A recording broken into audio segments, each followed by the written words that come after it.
అందరికీ నమస్కారం. నేను మీ గాయత్రి వామిలాల. టుడే ఏంటంటే నేను సైకాలజీ గురించి కొంత చెప్పబోతున్నాను. మెయిన్ పాయింట్స్ అందులో ఏంటంటే ఫస్ట్ మానవుడి పుట్టుక. మనకి మెయిన్ అంటే మనం ఎలా వచ్చాము, ఈ భూమి మీదకి ఎలా వచ్చాము. సో దాని నుంచే మనకి ఏంటంటే ఈ డెవలప్మెంటల్ సైకాలజీ అనేది బిల్డప్ అవుతూ వచ్చిందనమాట. సో నెక్స్ట్ ఏంటంటే జనరల్లీ చూడండి, మనం ఏంటంటే మనిషి పుట్టినప్పుడే గెలిచినట్టు. అది ఏంటంటే మనకి తత్వవేత్తలే కానివ్వండి, జర్మన్ సైంటిస్టులే కానివ్వండి, వాళ్ళందరూ ఎందుకని అన్నారంటే మనకి కొన్ని లక్షల క్రోమోజోమ్స్ ఆ ఓవలేషన్ అయ్యి ఆ ఫలదీకరణం చెంది జస్ట్ మనం ఒక జీవి అనేది బయటకు రావటం అనేది ఉంటుంది. సో దానికి ఏంటంటే చాలా ఫ్యాక్టర్స్ని మనం అంతా ఏర్పరచుకుంటే ఒక చక్కని పాట్గా అలా ఏర్పరచుకుంటే ఏంటంటే ఒక చక్కని బేబీ అనేది బయటకు రావటం అనేది జరుగుతుంది. సో మెయిన్ ఏంటంటే ఆ ఉన్నప్పుడే సైకాలజీ అనేది బిల్డప్ అవుతుందని సిగ్మండ్ ఫ్రాయిడ్ చెప్తారనమాట. సో అందుకని ఏంటంటే కడుపుతూ ఉన్నప్పుడు జనరల్లీ మీరు చూడండి, కూల్గా ఉండాలి, మంచి నేచర్ చూడాలి, కొంచెం గబాల్గా ఉండే మాటలు అంటే కొంచెం ఇబ్బందికరమైన న్యూస్లు కానీ, కొంచెం భయపెట్టేవి కానీ వాటన్నిటికీ కూడా దూరంగా ఉండమంటారు. ఎందుకంటే ఏంటంటే ఆ ఎఫెక్ట్ అనేది బేబీ మీద లోపల పడుతుందని. ఫుడ్ కూడా చాలా జాగ్రత్తగా తీసుకుంటారు, లోపల బేబీకి ఏమీ ఎఫెక్ట్ అవ్వకుండా. వన్స్ ఆ కన్సీవ్ అయినప్పటి నుంచి మళ్ళీ మనము బయటకు వచ్చే వరకు ఏంటంటే అది ఒక ప్రయాణం అనమాట. లోపల ఆ బేబీ గ్రోత్ అవుతూ బయటకు వచ్చే వరకు కూడా ఏంటంటే దాన్ని మనం ఎలా ఆ ఫీటల్ స్టేజెస్ అన్నీ దాటుకుంటూ బయటకు అప్పుడు మనం బయటకు వచ్చినప్పుడు డెవలప్మెంట్ సైకాలజీ అనేది ఎలా వస్తుంది అనేది మనకి చెప్పబోతున్నాను. నెక్స్ట్ ఇంకోటి ఏంటంటే ఇప్పుడు మనకి భారతంలో అభిమన్యుడుది టాపిక్ చూడండి. అంటే అభిమన్యుడు మ్యాక్సిమం లోపల ఉండే అన్నీ నేర్చుకుంటారనమాట. ఇప్పుడు ఈ పద్మ వ్యూహంది కానీ అవి కానీ లైక్ దట్. ఇప్పుడు ఏంటంటే అందుకని ఏంటంటే పూర్వం పెద్దవాళ్ళు ఏదో ఒకటి కడుపుతున్న వాళ్ళ దగ్గర ఏంటంటే కూర్చుని ఏమైనా మంచి విషయాలు కానీ, మంచి వాక్యాలు కానీ, ఈ రామాయణ మహాభారతాలు కానీ అవన్నీ వినమని చెప్పేవాళ్ళు అనమాట. ఆ పడుకునే విధానం కూడా అంటే కడుపుతూ ఉన్నప్పుడు ఎటువైపు పడుకోవాలి, ఎటు పడుకోకూడదు, అలా ఫుడ్ విషయం కానీ అన్నీ అలా కేరింగ్గా తీసుకుంటాం అనమాట. నెక్స్ట్ అలా మనం బయటకు వచ్చాక ఏమవుతుందంటే డెవలప్మెంటల్ అంటే బయటకు వచ్చాక ఏంటంటే బేబీకి ఫస్ట్ ఏంటంటే ఓన్లీ మదర్ స్పర్శ, ఆ మదర్ టచ్ ఫీల్ అనేది బేబీ ఫస్ట్ బయటకు వచ్చాక ఫీల్ అవుతారనమాట. ఆ ఫస్ట్ బయటకు వచ్చినప్పుడు ఏంటంటే ఆ mother touch, next mother feed. Second important factor ఏంటంటే ఫీడింగ్. ఆ ఫీడింగ్ ఇచ్చేటప్పుడు చాలా జాగ్రత్తగా ఇవ్వాలి. ఇప్పుడు కొంతమంది చూడండి, ఆ ఫీడింగ్ ఇచ్చే దాంట్లో కూడా మనకి చాలా రకాల ఈ సైకలాజికల్ ఫ్యాక్టర్స్ అనేవి ఉంటాయి. కొంతమంది ఏంటంటే నిప్పులు సరిగ్గా అందకపోయినా, బేబీ ఇన్కన్వీనియంట్గా ఫీల్ అయినా వాళ్ళకి ఏంటంటే సైకలాజికల్గా లోపల ఒక ఫంక్షన్ లెవెల్ అనేది తగ్గుతుంది. అప్పుడు ఏమవుతుందంటే వాళ్ళు జస్ట్ ఈ తంబు ఉంటుంది కదా, అది జస్ట్ ఏంటంటే కొంచెం నోట్లో వేసుకోవడం కానీ, చాలామంది పిల్లలకి చూడండి కొంత ఒక వయసు వచ్చేదాకా కూడా ఈ తంబు అనేది అలా నోట్లో అలా జస్ట్ అలా చేస్తూ ఉంటారు అనమాట, జెల్లీ టైప్. అవన్నీ ఎందుకంటే ఫీడింగ్ దగ్గర మనం ఏవైతే కేర్ చూపించలేదో అవన్నీ కూడా మనకి నెక్స్ట్ బిల్డప్ అయ్యి అంటే ఒక ఇన్కన్వీనియంట్గా అంటే ఏదో ఒకటి ఇలా ఊతంగా పట్టుకుని ఉంటాం మనం, ఇలా పిడికిలు బిగించడం అనేది అవన్నీ ఏంటంటే మనం సైకలాజికల్ ఫ్యాక్టర్స్ కింద చూస్తూ ఉంటాం. ఇంకా నెక్స్ట్ పాయింట్ వచ్చేసరికి ఏంటంటే ప్రీమెచ్యూర్డ్ బేబీ. యాక్చువల్గా అయితే 9th మంత్ వరకు మామూలుగా అందరూ జనరల్ ఏంటంటే 9th మంత్ నిండాక లేదా 10th అయ్యాకనో బేబీ బయటకు రావడం అనేది జరుగుతుంది. బట్ వేరే ప్రీమెచ్యూర్డ్ బేబీ, ఇక్కడ ప్రీమెచ్యూర్ బేబీ ఏంటంటే చాలా ఫ్యాక్టర్స్ వస్తాయి. ఇప్పుడు మదర్ ఏమైనా హెల్త్ కండిషన్ సరిగ్గా బాగోపోయినా, స్ట్రెస్ ఫీల్ అవుతున్నా, లేకపోతే సరిగ్గా హెల్తీ ఫుడ్ తీసుకోకపోయినా అవన్నీ ఏంటంటే మనకి ఆ పుట్టే బేబీ మీద ఎఫెక్ట్ అయ్యి ముందే అంటే 7th మంత్ అంటే ఆల్మోస్ట్ ఒక 2 months ముందే మ్యాక్సిమం ఆ బేబీ అనేది వచ్చేస్తుంది. అప్పుడు ఎలా ఉంటుంది, అప్పుడు సరైన గ్రోత్ ఉండదు. ఇంకోటి ఏంటంటే వీళ్ళు నార్మల్ వాళ్ళతో కాకుండా వేరేగా పెరుగుతారు. వేరేగా ఇన్ ద సెన్స్ అంటే మెంటల్ యాక్టివిటీస్ అవి బాగుంటాయి, బట్ ఫిజికల్గా ఏదో ఒక లోపం ఉంటాం మనం, ఏదైనా ఒక ఆర్గానికి సంబంధించి ఏదైనా ఉండటం మనం, but mentally they are very strong. ఆ విషయంలో మాత్రం ఏమీ ఇబ్బంది ఉండదు. బట్ కాకపోతే ఏంటంటే వేరే వాళ్ళతో పోలిస్తే వీళ్ళది కొంచెం అబ్నార్మాలిటీ కింద కొన్ని వేరే కండిషన్స్ కింద పెరుగుతారు. ఫర్ ఎగ్జాంపుల్ మీకు ఐన్స్టీన్ తీసుకోండి. ఐన్స్టీన్ మనకు తెలుసు, ఫస్ట్ నోబెల్ బహుమతి పొందిన మహనీయుడు ఆయన ఐన్స్టీన్ వచ్చేసరికి ఏమైందంటే ఆయన ప్రీమెచ్యూర్డ్ బేబీ, 7th మంత్లో పుట్టారు, ప్రీమెచ్యూర్డ్ బేబీ. ఎందుకంటే 20% బ్రెయిన్ ఎక్కువ. మనందరి బ్రెయిన్ మామూలుగా 1300 గ్రాములు అనుకుంటాం కదా, 20% ఎక్కువ ఐన్స్టీన్ది. బట్ ఐన్స్టీన్ పుట్టే టైంకి ఏమవుతుందంటే ఆయన పాపం 9th year నుంచి సైకాలజీ అనేది డెవలప్ అయింది. 9th year వరకు ఏ రకమైన మామూలు పిల్లలతో ఉండటం కానీ, ఒక అంటే లాస్ట్ బెంచ్లో కూర్చునేవాళ్ళు, అంటే మింగిల్ అవటం కానీ అలా దూరంగా ఉండేవాళ్ళు అనమాట. అంటే ఎలా చూసేవాళ్ళు అంటే ఐన్స్టీన్ని ఏదో ఒక సైకలాజికల్ డిజార్డర్ అబ్బాయిగా చూసేవాళ్ళు. కానీ వాళ్ళ మదర్ ఎస్పెషలీ అలా 7th మంత్ పుట్టినప్పుడు ఏంటంటే ఆ డిజార్డర్ అది ఏంటి ఈవెన్ పేరెంట్స్కే తెలుస్తుంది. అప్పుడు ఏంటంటే కంగారు పడకుండా ఫుడ్ విషయంలో కానీ, లేకపోతే వాళ్ళ సైకాలజీ ఏమైనా ఉన్నా వాటిని సరిచేయటంలో కానీ పేరెంట్సే యాక్టివ్. ఐన్స్టీన్ విషయంలో వాళ్ళ mother she the utmost care అనమాట. సో 9th ఇయర్ వచ్చాక ఐన్స్టీన్కి అప్పటి నుంచి ఆయన స్టార్ట్ చేస్తారు. ఇప్పుడు జనరల్గా చూడండి, అందరికీ ఓన్గా చదువుకోవటం అనేది అందరికీ ఒకేసారి రాదు.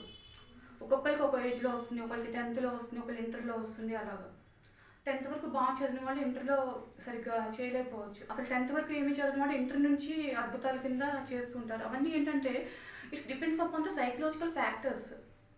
ఎందుకంటే మనకి అప్ టు టీనేజ్ వచ్చే వరకే పేరెంట్స్ నేర్పింది కానీ, మనం చుట్టూరా నేర్చుకుంటున్న విషయాలు కానీ అవన్నీ డిపెండ్ అవుతాయి. బట్ వేరే టీనేజ్లోకి ఎంటర్ అయ్యాక సోషలాజికల్ ఎఫెక్ట్స్ అన్నీ మన మీద ఉంటాయి.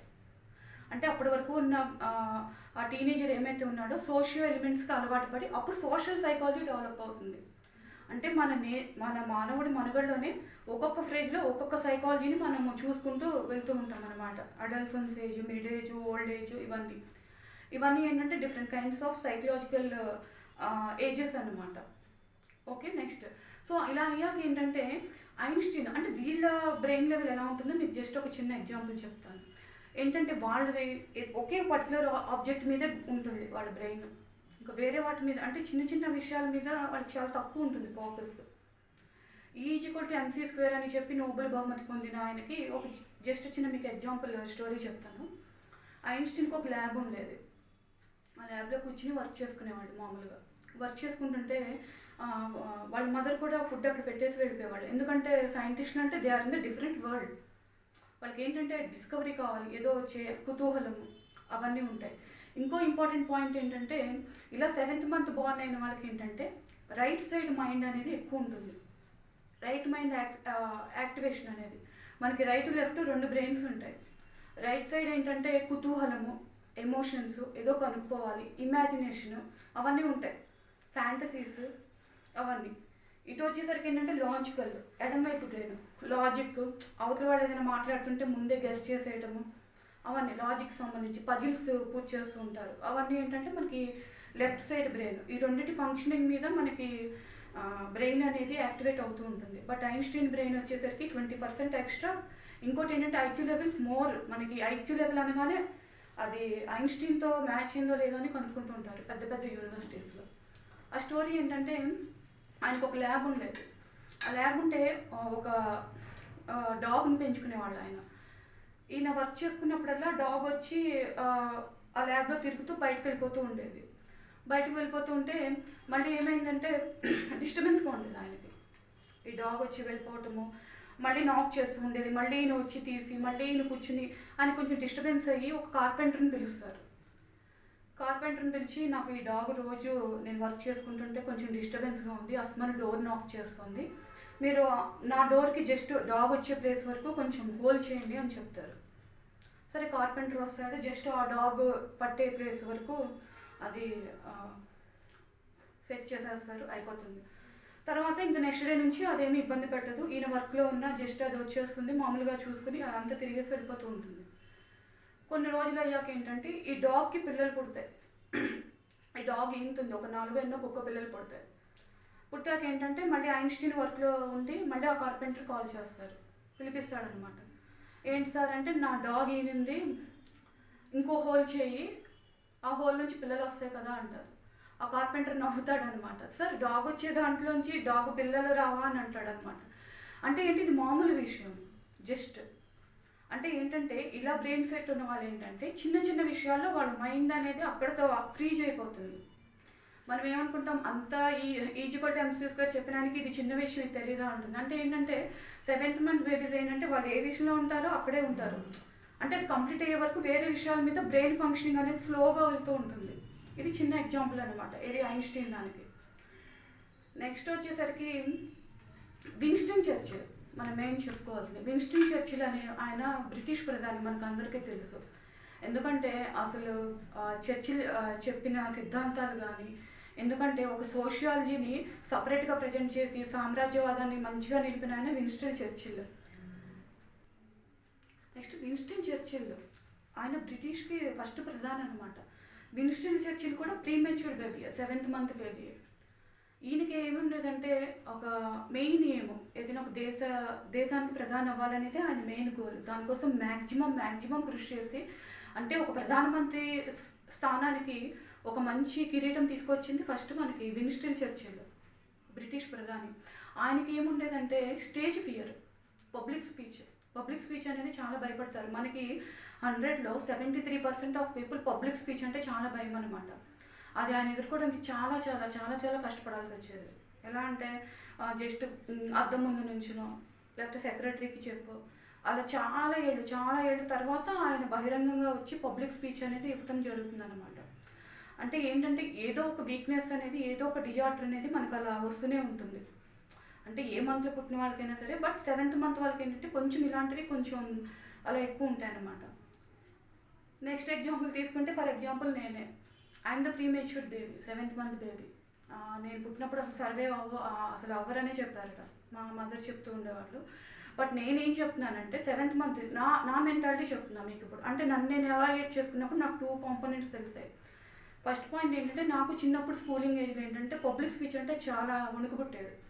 ఓన్లీ ఎస్ఏ రేటింగ్స్ అంటే కాంపిటీషన్స్ వచ్చేవి కదా మనకి, August 15th, January 26 వాటన్నిటికీ ఎస్ఏ రేటింగ్సే రాస్తూ ఉండేదాన్ని. స్పీచ్ అంటే భయం వేసేది.